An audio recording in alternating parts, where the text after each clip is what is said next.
Salah satu klien aku bilang gini, Mas tuh enak banget ya, kerja cuman dengerin keluh kesah kliennya, lalu menganalisa, memberikan solusi, dan kerjanya cuman pas sesi Zoom doang aja, dan Mas bisa sampai penghasilannya sampai 2 digit.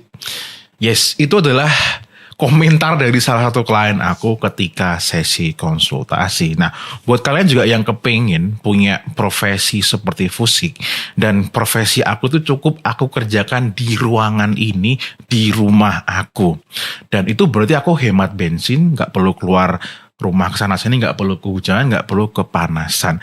Tapi tentu klien aku mau membayar aku, ya kan, dengan nominal yang cukup lumayan. Nah, berapa per kliennya nanti akan aku reveal juga. Itu bukan karena sekedar aku ngomong, tapi aku punya sesuatu yang sesuatunya itu dicari sama klien aku ini. Ya, jadi ini pengalaman aku sejak beberapa kurun waktu ini dan di request sama beberapa dari kalian. Ya, itu yang akan aku bahas di video kali ini ya. Semoga nanti ya mungkin kalian juga pengen jadi konsultan. Nah, silakan simak sharing aku pada kali ini.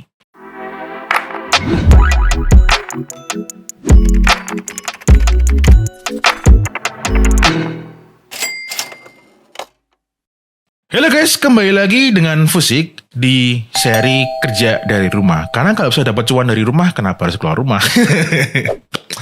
Oke guys, di video kali ini aku mau sharing sesuai dengan judulnya. Dan ingat, ini sharing, aku tidak menggurui kalian, aku bukan sebagai mentor, dan aku paling sebel banget disebut mentor.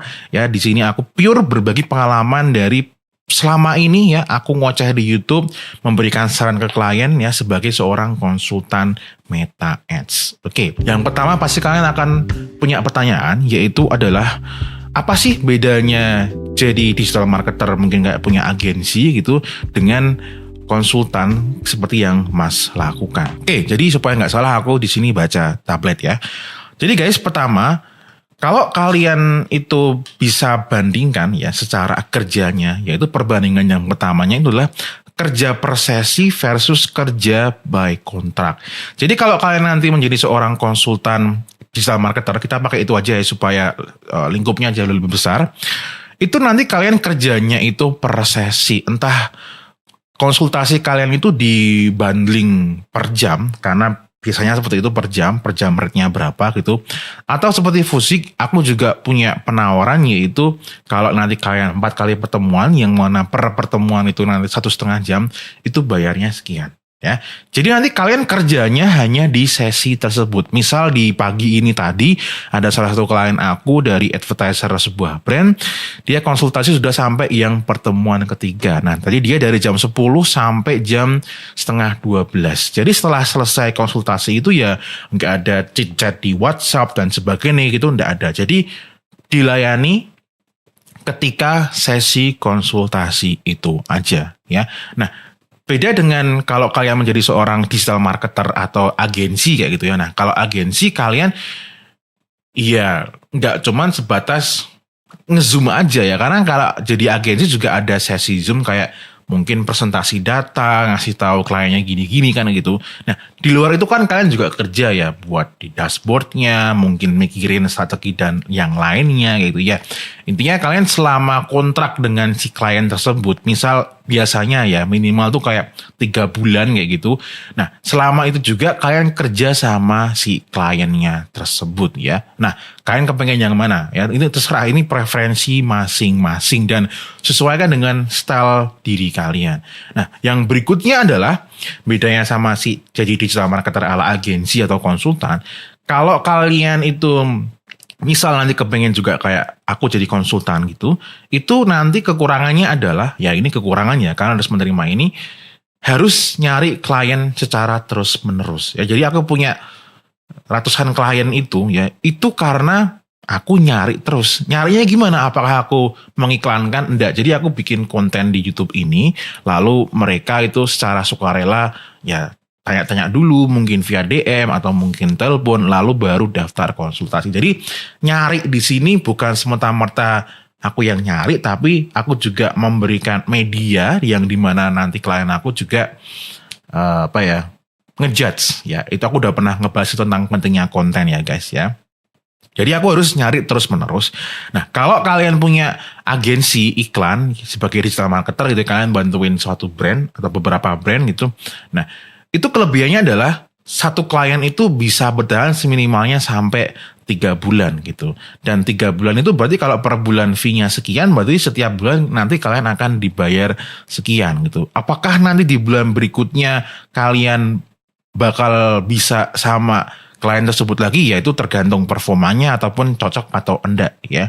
Jadi itu kalau perbedaannya antara si digital marketer sama konsultan, silakan dipertimbangkan karena sekali terjun ya bisa sih kalian ngerombak, cuman nanti waktunya yang harus diperhatikan. Terus sekarang adalah konsultan Meta Ads itu kerjaannya ngapain ya? Persis seperti yang dideskripsikan sama klienku di awal tadi.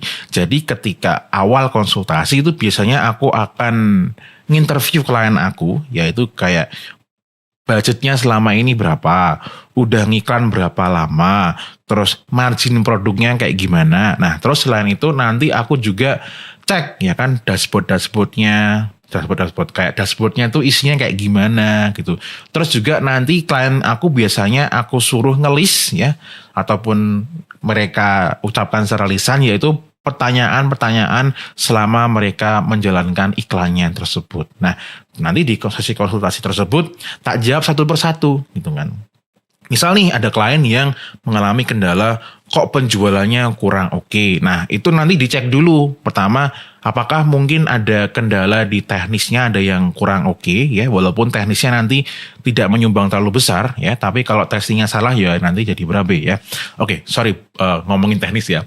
Terus berikutnya adalah aku cek konten iklannya. Barangkali nanti konten iklannya masih kurang oke, kurang mendapatkan value, terus nanti lihat websitenya, landing page-nya, halaman penawarannya, produknya dan sebagainya, itu nanti aku cek satu persatu. Nah, biasanya memang di pertemuan pertama itu bahkan bisa lebih sampai 2 jam.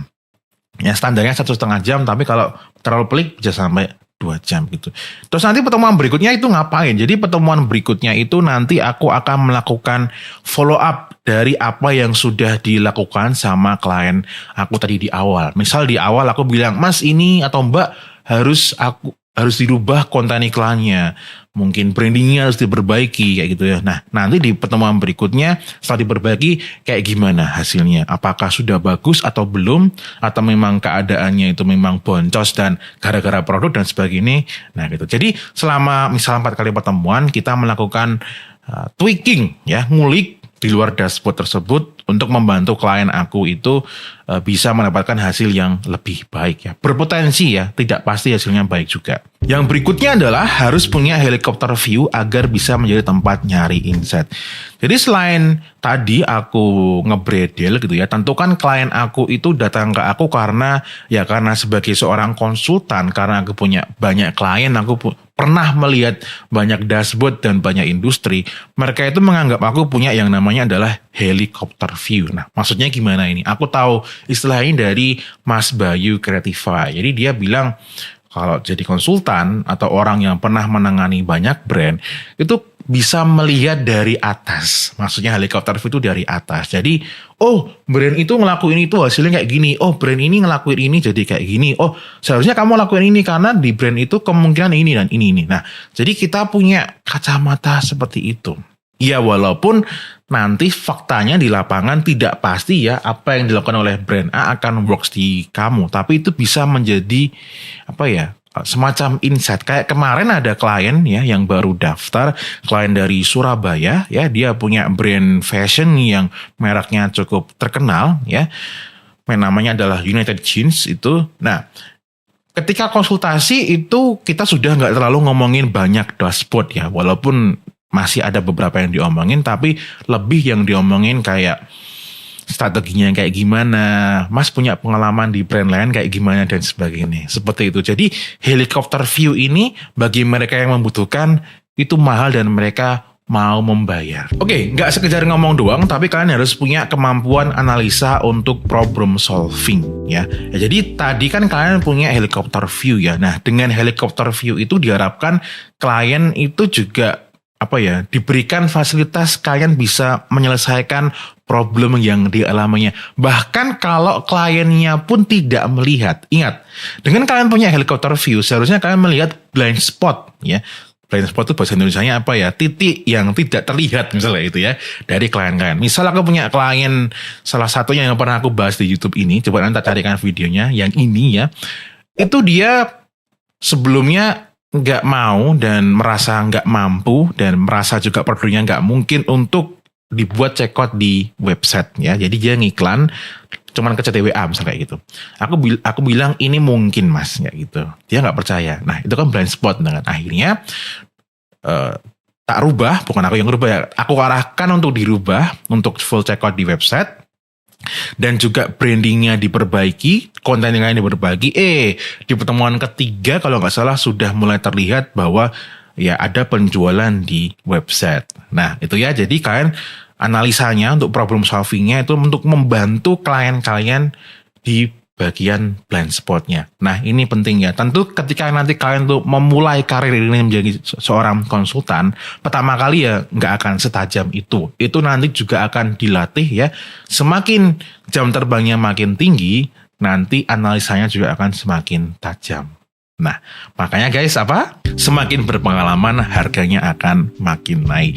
Jadi guys, nanti jangan khawatir kalau kalian merasa sekarang kok fee-nya belum bisa semahal yang ingin kalian tetapkan, nggak apa-apa. Jadi mulai dengan harga yang menurut kalian itu oke dulu. Oke, ya. Misal sekarang baru bisa di angka 500.000 misalnya gitu, ya. It's okay, segitu aja dulu karena aku dulu juga mulai di harga ratusan ribu, ya. Lalu lama-kelamaan dinaikin dari 500 jadi 800, jadi 1 juta dan seterusnya, dan sekarang sampai di angka 4,3 juta jadi 4,299 itu barusan naik di tanggal 28 Januari kemarin. Ya, 4,2999 itu untuk 4 kali pertemuan ya, dan totalnya itu estimasinya kayak 6 jam begitu.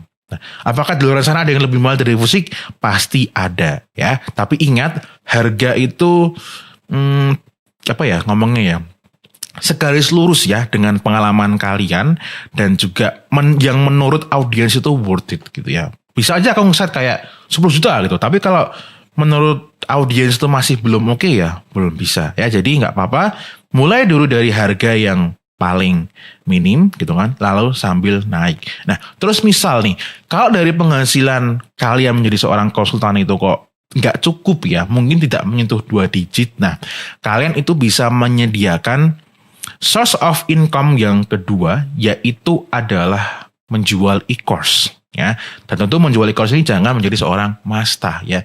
Cukup menjadi diri kalian. Jadi kalian mindsetnya adalah punya pengalaman dan knowledge itu ada yang butuh, maka itu jualah selama ada yang butuh ya kan. Nah, ini aku tahu ini dan mengalami ini sejak kapan ya? Mungkin 2 tahun yang lalu ya. Jadi aku melihat kalau aku cuma jual konsultasi doang, berarti ya aku harus kerja baru dapat duit kan gitu. Nah, gimana caranya aku nggak harus kerja sesi Zoom tapi juga dapat duit, makanya aku bikin e-course. Nah dengan kalian juga ada e-course dan ada konsultasi, itu akan membantu kalian untuk mencapai penghasilan 2 digit tersebut. Dan kalau ini dari sudut pandangnya orang yang mau nge-hire kalian, mau konsultasi gitu kan, tapi mungkin dia belum punya duit ya untuk beli jasa kalian ya untuk konsultasi. Misal ada klien A mau konsultasi ke Fusik, harganya dia belum masuk gitu kan. Terus dia lihat nih ada e-course yang harganya di bawahnya konsultasi. Nah dia akan mempertimbangkan itu dulu. Nah salah seperti itu ya. Sampai detik ini ada teman-teman yang kepingin tanya jawab, ingin konsultasi dengan Fusik terkait memulai karir ya sebagai konsultan di sini ya kan. Dan di sini aku menyarankan menggunakan platformnya di YouTube ya kan. Nah, teman-teman bisa banget meminta aku mengalokasikan waktuku ya, sesi Zoom gitu untuk tanya jawab, menjawab ya pertanyaan kalian kalau kalian ingin menjadi seorang konsultan seperti aku ini. Nah, kalau kalian itu ingin ya, silahkan linknya ada di bawah, nanti silahkan diklik aja. Tentu ini nanti ada formnya yang harus kalian lengkapi ya. Apakah kalian sudah punya skillnya atau belum? ataukah baru pure, baru mulai ya. Jadi supaya nanti konsultasinya sesuai dengan kebutuhan kalian. Oke, gitu aja untuk kerja dari rumah kali ini. As always, may we always live in prosperity. This is Susik signing off. Bye-bye.